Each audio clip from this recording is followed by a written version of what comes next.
বৃহস্পতিবার যুক্তরাষ্ট্রের সাথে বাংলাদেশের দ্বিতীয় টি-20। টাইগাররা কি পারবে টি-20 সিরিজের সমতা ফেরাতে? যুক্তরাষ্ট্রের সাথে প্রথম ম্যাচ হারার কারণে ভয়ে আছে বিসিবির কর্মকর্তারা।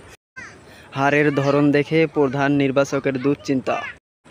লক্ষ্য ছিল বিশ্বকাপ টি-20, এখন মান সম্মান নিয়ে টানাটানি। যুক্তরাষ্ট্রের সাথে দ্বিতীয় টি-20তে বৃহস্পতিবার রাতে মাঠে নামবে বাংলাদেশ। ম্যাচ হারছাড়া হলে পড়তে হবে নজিরবিহীন লজ্জায়। যদিও আগে হারার রেকর্ড রয়েছে কানাডা, হংকং, স্কটল্যান্ড। হোমে জিম্বাবুয়ের বিপক্ষে জিতলে আরাম। বিস্তারিত রিপোর্টে। উইকেট ভালো না, টি-20তে ছোট দল বড় দল বলে কোনো কথা নেই। ছোট দলের কাছে হেরে বসা বাংলাদেশের জন্য নতুন কিছু না।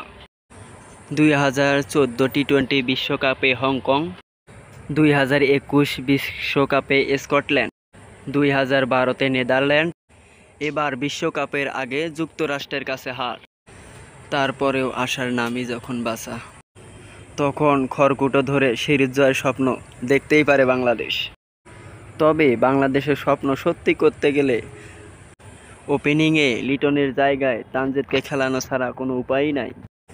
যদিও সৌম্য, লিটন, তানজিদ ঘুরে ফিরে অফ ফর্মের বৃত্তের ভিতরে। বাংলাদেশের ব্যাটিং পোস্টমেন্ট। বাংলাদেশের টপ অর্ডারের বড় সমস্যা মোমেন্টাম ধরতে না পারা। প্রথম ম্যাচে লিটন আউট হবার পর বল ইনিংস ক্যারি করার বদলে শান্ত উইকেটে সেট হতে নষ্ট করে ম্যাচ